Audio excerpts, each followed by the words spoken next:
Brian Robinson takes it up the he's gut, untouched. and Brian will score untouched from 15 yards out. Touchdown, Patriots. In this football game, the fake to Brian Robinson. There he is! Has Yeah! Johnny Brown down the sideline. Get in there! And he's inside. Oh my He's goodness. Die, but here's the snap, the placement down, the kick is up, and the kick is... That's good! That's good! It is good! Yes, and the Patriots come away with the win! Welcome to the Hillcrest Football Review with Coach Sam Adams. I'm Brent Jones, and boy, Coach, what a big win Friday night, and come from behind, tense, overtime. Boy, it was something else. I tell you, it didn't start out that way, though. Looked pretty rough there in the beginning, but your team came through in the end. Yeah, that was Bessemer City is a very difficult place to play, and they have a good team, which is what makes it the most difficult. So especially on the road in region play against a quality team, it's really all about just surviving and advancing to the next one, and we did that. Yeah, they finally came through. Ooh, it was scary, though. All right, we'll take a look at the highlights at this nerve-wracking game right after this. Stick around. You're watching the Hillcrest Football Review with Coach Sam Adams.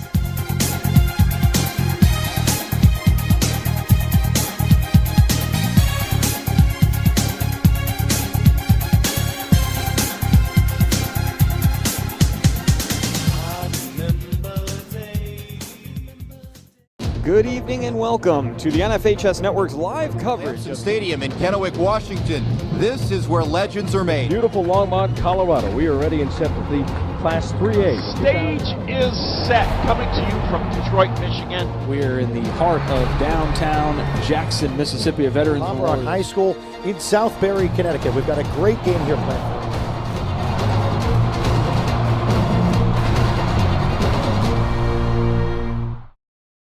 Welcome back to the Hillcrest Football Review with Coach Sam Adams. As you can see there, the NFHS Network is the home of all of our broadcasts. Live internet stream at www.nfhsnetwork.com. And Coach, on the road at this beautiful new facility, your team came out, and as the game started, I got to be honest with you, we thought they kind of looked a little flat. Well, and again, that could have been the case a little bit, but when you played against a good team that they did a good job of moving the ball down the field and played really good defense, that can make you look flat at times. Yeah, they started out going for the big bomb, but your defense was able to hold, and you got a punt and held them on 3 and out and get the ball back. Yep, that was a nice job by Kagan Campbell fielding the punt there. But like you were talking about, their defense was very strong. That defensive line seemed like they were in your backfield all night. They were. They have several really good players, a lot of future college athletes on the defense, and a lot of experience back from last year. We were able to get one first down on this first drive there with the completion to Torrin Mayhew, and there they had just a nice strip sack on us, and it's hard to do much about that one as the quarterback. So then they drove on down the field. And this one was really just a case of lackluster tackling. We had opportunities to get the tackle made for a relatively short gain. It was a really good effort again by Kagan Campbell of trying to block the extra point, and that'll come back and help us out later on. Pays off later, that's right. So they take the early lead at 7-0. We had a good completion there again to Torrin. Cole had several nice scrambles out of the pocket, and that one was for a first down. Cole was running a lot, and his running was crucial. It was. It was another good completion to Torrin Mayhew, kind of same route that we hit him on a few plays earlier. And tack on a roughing the passer penalty, so he moved on down even further. And this was a third down play that you were a little bit short on, and then on fourth down, Brian breaks it through the center. Yeah, that was just really good execution there. That tends to happen sometimes on fourth and short when teams are really selling out trying to get the stop. If you can just really get the play started and get through that first level, a lot of times you have a chance to really pop them. The extra point there is good. You kick off to them 7-7 early on as the first quarter is going to come to an end here. But it starts swaying in Bessemer City's favor here in just a minute. It does. We tried a few new wrinkles on defense, and after we kind of got settled into the game a little bit more late second quarter, felt like we really had our legs under us, and we're doing a lot better there. So So they drive on down, and boy, this took forever for the officials to decide whether he crossed the goal line or not. It did. Yeah, they let them really get in there and push that pile, which is what they should do on offense, and we weren't able to hold them out. Eventually, the referee comes in here and signals for the touchdown. So Bessemer City takes the lead here at 13-7. And finally, there he goes with the signal for the touchdown. And they kick the extra point. And this time, the extra point is good, so it's 14-7. But later on, that's going to make a big difference.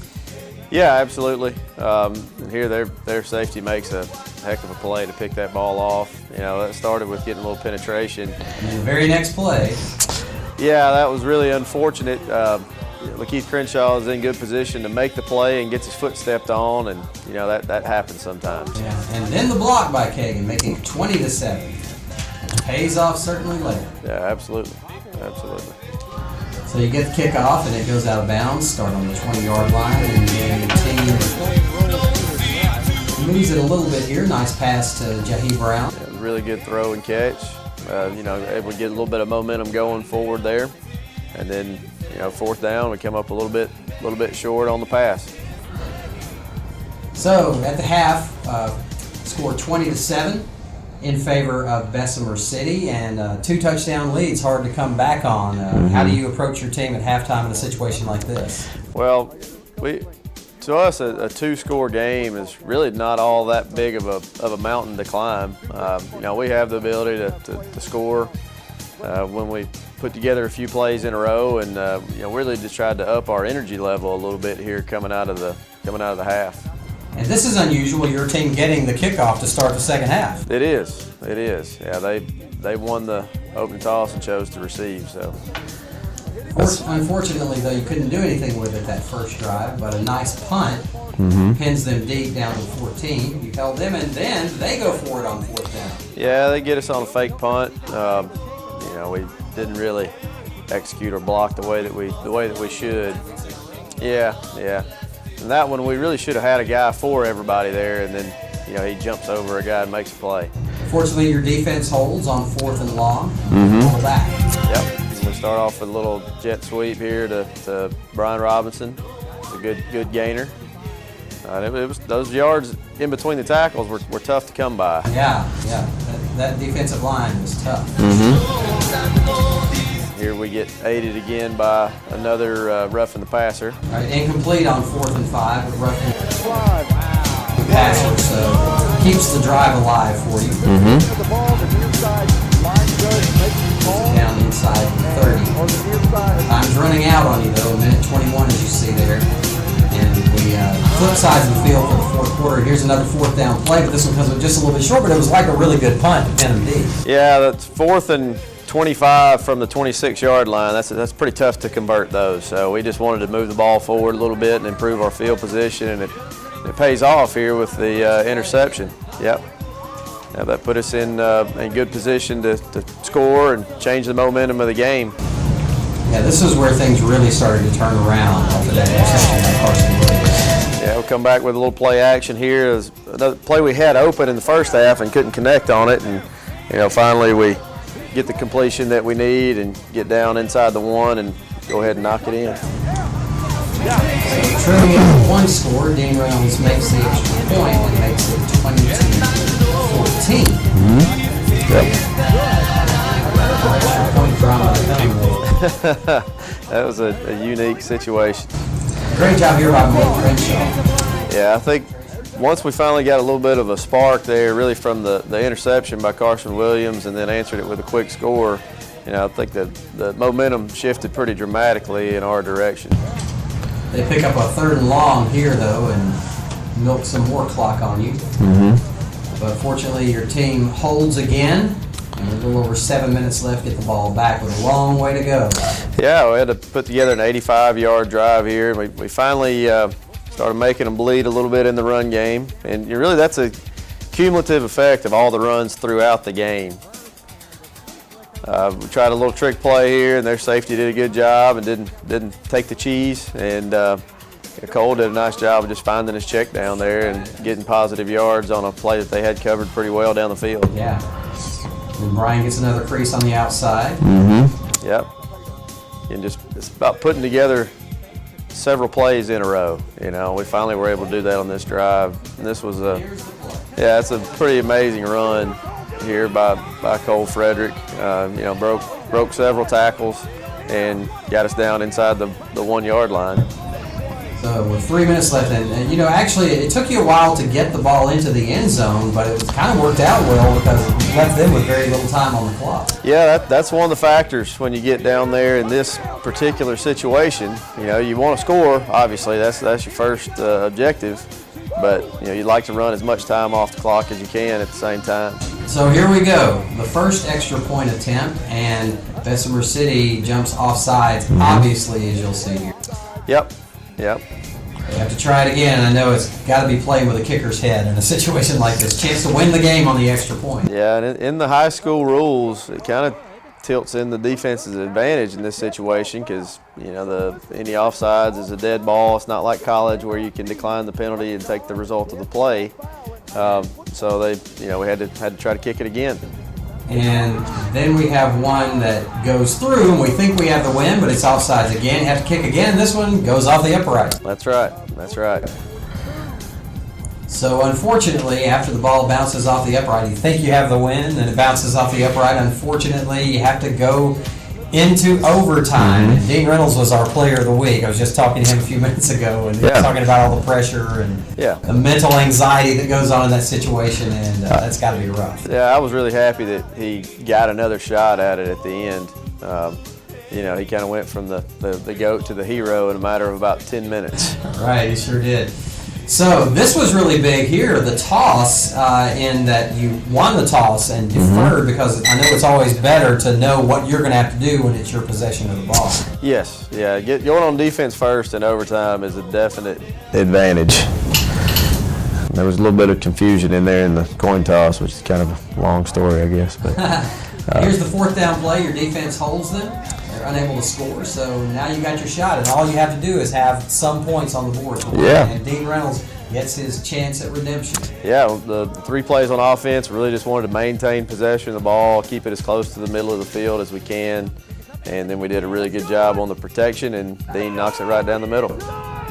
And so you win at 23-20 in overtime. And you know, that says a lot to me about how you feel about Dean and his kicking ability, in that you just ran it, setting up the field goal, not going for the end zone, because you still had confidence in him to put it through, even though he had just missed the extra point. Absolutely. You know, people in the stands, just in attendance to the game, they see a missed extra point, and it probably makes them tense up a little bit more than it does us. You know, we see them every day at practice and see how many they make, and we really had confidence if we got another shot at it from, you know, about the same position on the field that he would make it, and he did. Right, he sure did. Boy, it was exciting too. Okay, well, there's the highlights from last week's big win, and now Hillcrest 2-0 in Class 6A Region 4 and on top of the standings. And we got a game against County High, the big rivals, coming up this Friday night. We'll be back to put a wrap on this game and talk a little bit about County High right after this. Stick around. We got another feature from our Great Pats TV staff, this one on Brian Robinson. Watch that and come back, and we'll be back with you in just a couple of minutes.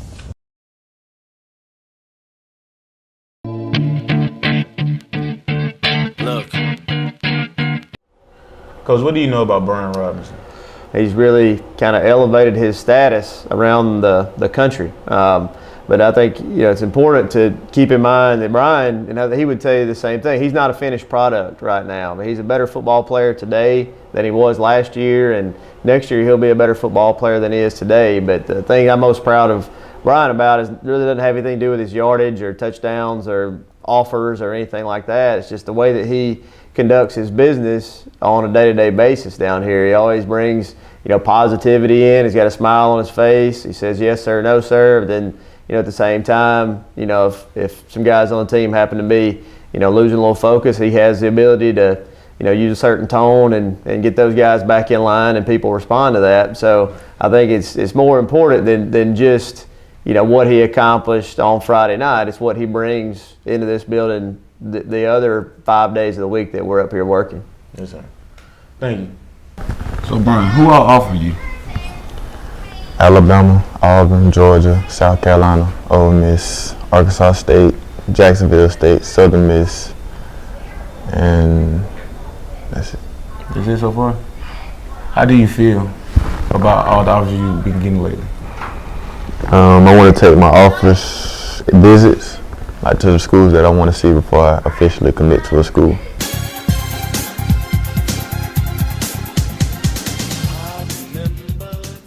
Welcome back to the Hillcrest Football Review with Coach Sam Adams. Coach, that one's over and done. Boy, I tell you, you're giving us some tense moments this year with these late game heroics, but came through for you this time, and 2-0 in the region. Feeling pretty good now? Well, feeling better than we were for a little while Friday night, that's for sure. Yeah. All right, then you got County High coming up Friday night, and although this is not a region game, this one doesn't count toward whether you'll make it to the playoffs or not. It's still a very important game for you and your team. Yeah, it's a game that means a whole lot for a lot of people in this this part of town, and so I think this week it's a fun week. It's exciting for the players and the fans and the students, and everybody gets involved. There's a lot of back and forth between the student bodies as the week goes on, and I think that's just part of the fun and what makes this a special rivalry. Absolutely. All right, Coach. Well, congratulations on the big win Friday night, and good luck against County High. Thank you. Thanks for joining us.